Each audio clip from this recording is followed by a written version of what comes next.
Santee-Cooper recap. We got in around 11 a.m. Weather was slightly questionable. I would say the group was 50-50. 50-50 wanted to go, 50-50 wanted to stay here, maybe relax. We ended up deciding to go, I would say 30-mile-an-hour gusts, average 20-mile-an-hour winds. But anyways, we got out there, we kind of hugged the bank, stayed out of the wind. Caught 2 fish for 10 pounds, so 5 pounds each. Biggest one being 5 pounds, 7 ounces. And yeah, then we got off the water kind of early because we saw some lightning. And then classic, as we bailed, the storm dissipated, so we just kind of sat around, hang out, and then yeah, made dinner. So, easy day. I think you can if you use Zoom. I don't know if you can. Sorry, dude. We're working here, okay? We are working. We're working. Actually, today's my day off.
First full day on Santee. Eye-opening. Never thought I could be overwhelmed with high percentage areas. You get in the middle of the cypress forest and it's just like, all right, there should be a fish there. There should be a fish there. Definitely a fish there. then it's just it's overwhelming in the best way possible. And doing it in a kayak I think would be a lot easier than doing it in a boat, because we were getting in places that a lot of these boats weren't able to get to.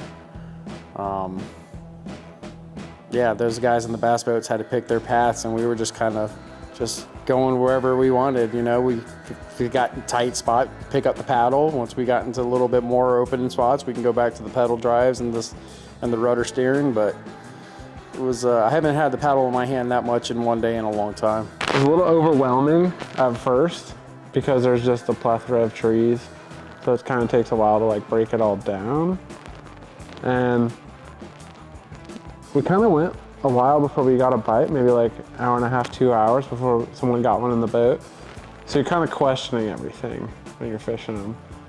And then we started figuring it out. You get some bites, get some feedback, and then you can hone in on it. And it seemed like a lot of the fish were sitting on lily pads off of trees or shady sides of trees. But yeah, it was cool, man. No place like Santee-Cooper. Like, the amount of cypress trees are kind of endless, and once you get into them, it kind of feels like everything just kind of disappears, and you're just kind of in this like fairy tale world for the better half of the day.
The caliber of the fishing is unreal, and then just like the landscape is unreal, and like everywhere you look you're just like, this is like the epitome of bass fishing.